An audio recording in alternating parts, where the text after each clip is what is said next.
जय हिंद मित्रांनो, एक्झाम जागर या एज्युकेशन यूट्यूब प्लॅटफॉर्मवर तुम्हा सर्वांचं पुन्हा एकदा स्वागत आहे. मित्रांनो, या आधीच्या सत्रामध्ये तुमच्यासाठीचा प्रश्न होता, युरोस्पोर्ट इंडियाने मोटोजीपीसाठी भारताचा ब्रँड अँबॅसेडर म्हणून कोणत्या क्रिकेटपटूची नियुक्ती केली? या प्रश्नाचं योग्य उत्तर आहे पर्याय क्रमांक 3 म्हणजे शिखर धवन यांची मोटोजीपीसाठी भारताचा ब्रँड अँबॅसेडर म्हणून नियुक्ती करण्यात आली आहे. आजच्या सत्राचा पहिला प्रश्न पहा. युनेस्कोद्वारे जागतिक वारसा यादीत समाविष्ट करण्यात आलेली साडो ही सोन्याची खाण कोणत्या देशात स्थित आहे? तर ही जी साडो सोन्याची खाण आहे ही जपानमध्ये स्थित असून जपानमध्ये देखील जपानच्या उत्तरेस निगाता किनारी बेटावर ही खाण स्थित होती आणि जवळपास 400 वर्ष या खाणीमध्ये सोन्याचं मायनिंग केल्यानंतर 1989 मध्ये ही खाण बंद करण्यात आलेली आहे.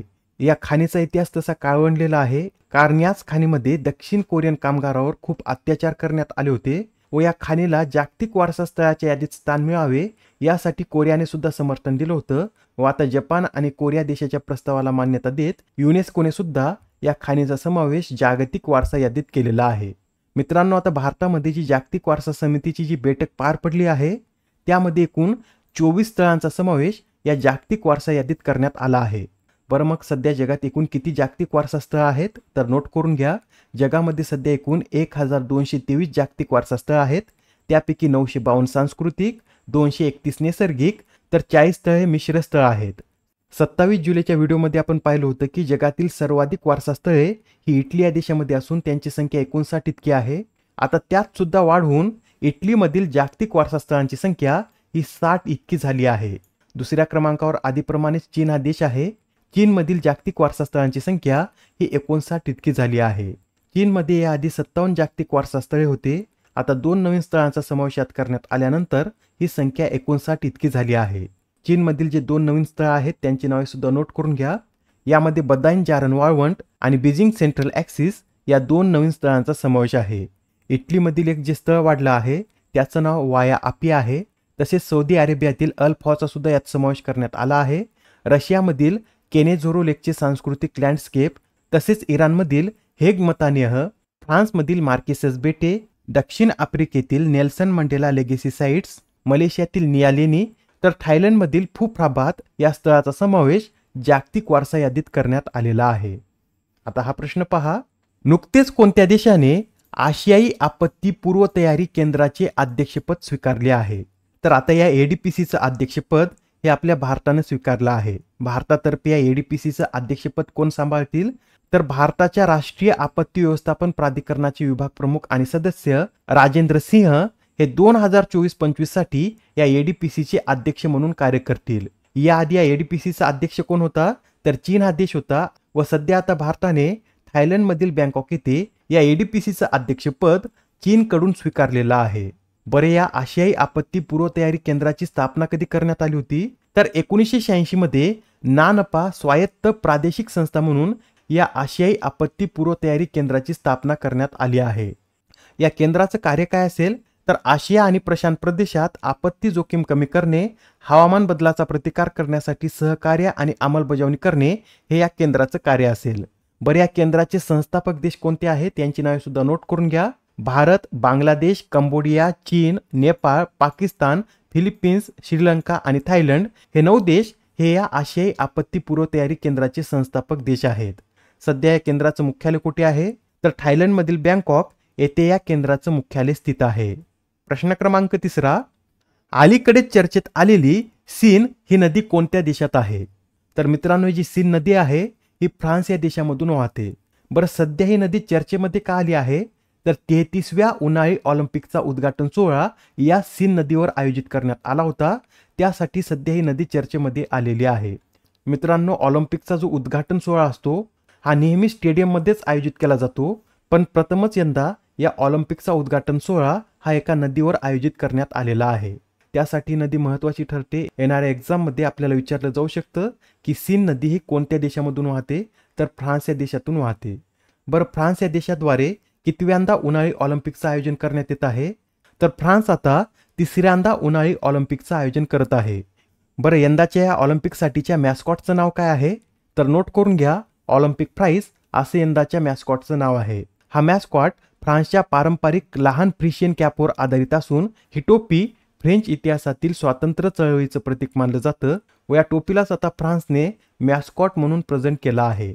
यासोबतच हे सुद्धा लक्षात ठेवा, यंदाच्या ऑलिम्पिकमध्ये प्रथमच 4 खेळांचा समावेश झाला आहे व ते खेळ कोणते, तर ब्रेकिंग, सर्फिंग, स्पोर्ट क्लाइम्बिंग आणि स्केटबोर्डिंग या 4 खेळांचा समावेश प्रथमच ऑलिम्पिकमध्ये करण्यात आला आहे.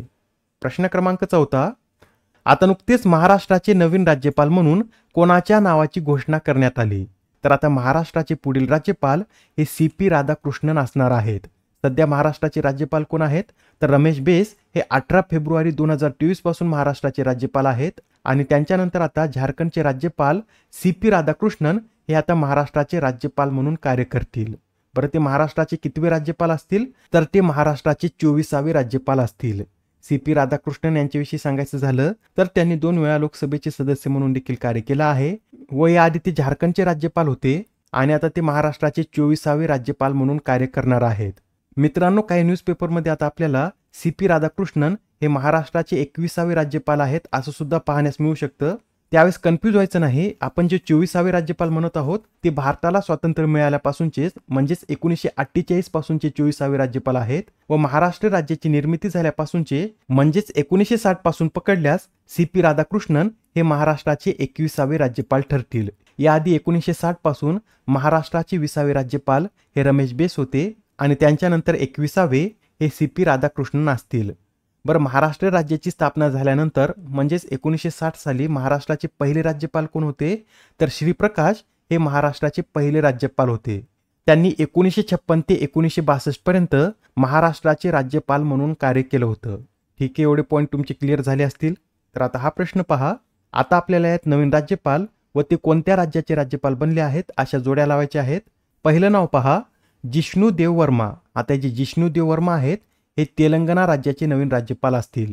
ओमप्रकाश माथुर सिक्कीमचे, संतोष कुमार गंगावार झारखंड, तर रामेंडेका हे छत्तीसगड राज्याचे नवीन राज्यपाल असतील. म्हणजे या प्रश्नाचं योग्य उत्तर काय आहे, तर पर्याय क्रमांक 4 हे या प्रश्नाचं योग्य उत्तर आहे. यासच मित्रांनो, राजस्थान राज्याचे नवीन राज्यपाल हे हरिभाऊ बागडे असतील. हे जे हरिभाऊ बागडे आहेत यांनी महाराष्ट्राच्या विधानसभेचं सुद्धा अध्यक्षपद भूषवलं होतं व आता त्यांच्याकडे राजस्थानचं राज्यपालपद देण्यात आलं आहे. प्रश्न क्रमांक 6. खालीलपैकी कोणत्या कंपनीने आशियातील पहिले low carbon green zinc EcoZen launch केले? तर आशियातील पहिले लो कार्बन ग्रीन झिंक इकोझेन हे हिंदुस्तान झिंक लिमिटेड या कंपनीनं लॉन्च केलेलं आहे. लक्षात ठेवा, महत्त्वाचा प्रश्न आहे. आशियातील पहिले low carbon green zinc EcoZen Hindustan zinc limited या कंपनीद्वारे लॉन्च करण्यात आला आहे. प्रश्न क्रमांक 7 पहा. भारतीय आंतरराष्ट्रीय चित्रपट महोत्सवाच्या म्हणजेच इफ्फीच्या 55व्या आणि 56व्या आवृत्तीचे महोत्सव संचालक म्हणून कोणाची नियुक्ती करण्यात आली? तर आता इफ्फीच्या 55व्या आणि 56व्या आवृत्तीचे महोत्सव संचालक म्हणून शेखर कपूर यांची नियुक्ती करण्यात आली आहे. हे जे शेखर कपूर आहेत हे एक चित्रपट निर्माते आहेत. त्यांनी याआधी 54व्या इफ्फीमध्ये आंतरराष्ट्रीय स्पर्धा ज्युरीचे अध्यक्ष म्हणून देखील कार्य केलं होतं. तसेच 2020 ते 2023 या कालावधीत त्यांनी पुणे येथील FTII म्हणजेच film and television institute of इंडियाचे अध्यक्षपद सुद्धा भूषविलेलं आहे. बरं, ही जी इफ्फीची 55वी आवृत्ती आहे ही कधी आयोजित करण्यात येईल? तर 20 ते 28 नोव्हेंबर दरम्यान या इफ्फीच्या 55व्या आवृत्तीचं आयोजन करण्यात येणार आहे. नेक्स्ट क्वेश्चन पहा. 4थ्या बिमस्टेक सुरक्षा प्रमुखांच्या बैठकीचं आयोजन कोठे करण्यात आले?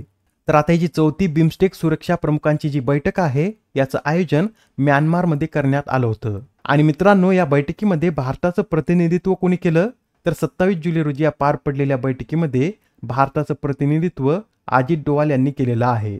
एक्झाममध्ये आपल्याला असे विचारलं जाऊ शकतं की बिमस्टेक सुरक्षा प्रमुखांची पहिली बैठक कोठे आयोजित करण्यात आली होती? तर नोट करून घ्या, 2017 मध्ये बिमस्टेक सुरक्षा प्रमुखांची पहिली बैठक ही दिल्लीमध्ये आयोजित करण्यात आली होती. बिमस्टेक विषयी सांगायचं झालं तर बिमस्टेक म्हणजे bay of Bengal initiative for multi sectoral technical and economic cooperation असं याचं पूर्ण स्वरूप आहे. याची स्थापना बँकॉक घोषणापत्राद्वारे 6 जून 1997 मध्ये करण्यात आली होती व 2004 मध्ये नेपाळ व भूतान हे देश या संघटनेचे सदस्य बनल्यानंतर याला बिमस्टेक असं नाव देण्यात आलेलं आहे. प्रश्न क्रमांक 9. केंद्र सरकारने 31 मार्च 2027 पर्यंत देशभरात किती प्रधानमंत्री भारतीय जनऔषधी केंद्रे सुरू करण्याचे लक्ष्य ठेवले? तर आता 31 मार्च 2027 पर्यंत देशभरात एकूण 25,000 प्रधानमंत्री भारतीय जन औषधी केंद्रे स्थापन करण्यात येणार आहेत. बरं मित्रांनो, भारताबाहेरील पहिलं जन औषधी केंद्र हे कोणत्या देशात स्थापन करण्यात आलं? तर मॉरिशियस या देशामध्ये स्थापन करण्यात आलं असून त्या केंद्राचं उद्घाटन परराष्ट्र मंत्री एस जयशंकर यांनी केलं होतं. आजच्या सत्रामधील शेवटचा प्रश्न पहा. दरवर्षी जागतिक निसर्ग संवर्धन दिन कधी साजरा केला जातो? तर हा जो जागतिक निसर्ग संवर्धन दिन आहे हा दरवर्षी 28 जुलै रोजी साजरा केला जातो. व यावेळी या दिवसाची थीम काय आहे? तर connecting people and plants exploring digital innovation in wild life conservation अशी यावेळी या जागतिक निसर्ग संवर्धन दिनाची थीम आहे. आजच्या सत्रामधील तुमच्यासाठीचा प्रश्न पहा. राष्ट्रपती भवनातील दरबार हॉलचं नवीन नामकरण काय करण्यात आलं? आता या प्रश्नाचं उत्तर कमेंटमध्ये देण्याचा प्रयत्न करा. उत्तर चुकलं तरी काय हरकत नाही, कारण ज्यावेळेस तुम्हाला या प्रश्नाचं योग्य उत्तर माहित होतं त्यावेळेस हा प्रश्न तुमच्या दीर्घकाळापर्यंत लक्षात राहतो. तर आता पुढच्या सत्रामध्ये पुन्हा भेटूया. धन्यवाद.